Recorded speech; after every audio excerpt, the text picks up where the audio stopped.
আসলে দৈনিক সংগ্রামের বয়স 50 না, বয়স আরো অনেক বেশি।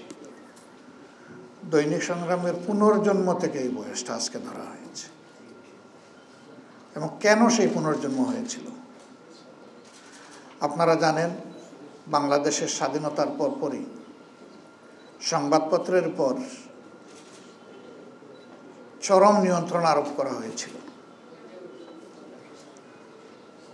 সবগুলা মিডিয়াকে নিষিদ্ধ করা হয়েছিল, রাষ্ট্র নিয়ন্ত্রিত মাত্র 4টা মিডিয়া বাদে। এই তলোয়ারের কূপে যারা পড়েছিলেন, সংগ্রামও তাদের একটি ছিল। পরবর্তী পর্যায়ে আস্তে আস্তে সেই যাত্রা আবার শুরু হয়েছে।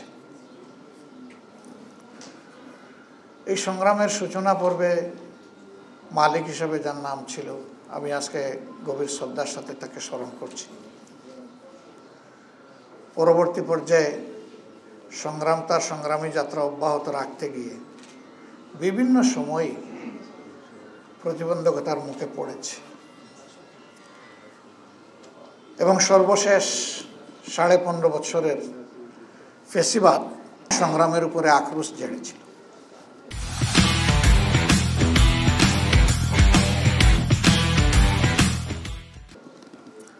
তাদের ছুতা ছিল সংগ্রাম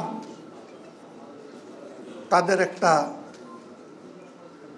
কপিতে, যাদেরকে অন্যায়ভাবে বিচারের নামে অবিচার করে দুনিয়া থেকে বিদায় করে দিয়েছিল, এই ধরনের একজন জাতীয় নেতাকে শহীদ বলেছিল। সংগ্রাম শহীদ বলতে গেল কেন? শহীদের সংজ্ঞা নতুন করে তারা সংজ্ঞায়িত করলো। তারা যাকে শহীদ বলবে, রাষ্ট্রের তাকেই শহীদ মানতে হবে। তারা যাকে শহীদ বলবে না, তিনি শহীদ হলেও তাকে শহীদ বলা যাবে না। এবং সেই দিন দৈনিক সংগ্রামের উপরে কি তাণ্ডব হয়েছে আপনারা জানেন। এখানে অনেক মিডিয়া আছেন। সংগ্রাম তো মিডিয়া পরিবারের একটা সদস্য ছিল। সেই দিন যদি সবাই সংগ্রামের পাশে আসতেন, যে কথাটা দৈনিক আমার দেশের সম্মানিত সম্পাদক মজলুম সম্পাদক বলে গেলেন, যে মত প্রকাশের স্বাধীনতার প্রতি সম্মান দেখাতে হবে, তাহলে পরবর্তী পর্যায়ে আরো অনেক মিডিয়ার উপর বিভিন্ন ধরনের অত্যাচার আক্রমণ এসেছে, সেটা হয়তো হতো না। তবে এর আগের পর্বটা গিয়েছে জনাব মাহমুদুর রহমান সাহেবের উপর।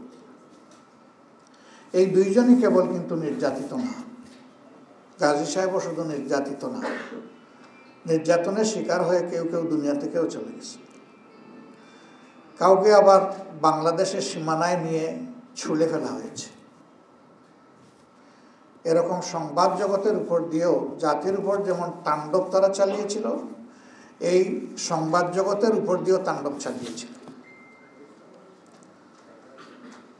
একজন প্রথিতযশা সাংবাদিক বলে গেছেন, সেই সময় অনেকেই সত্যকে সত্য হিসাবে তুলে না ধরে ফেসিবাদের সাথে আপোষ করেছে।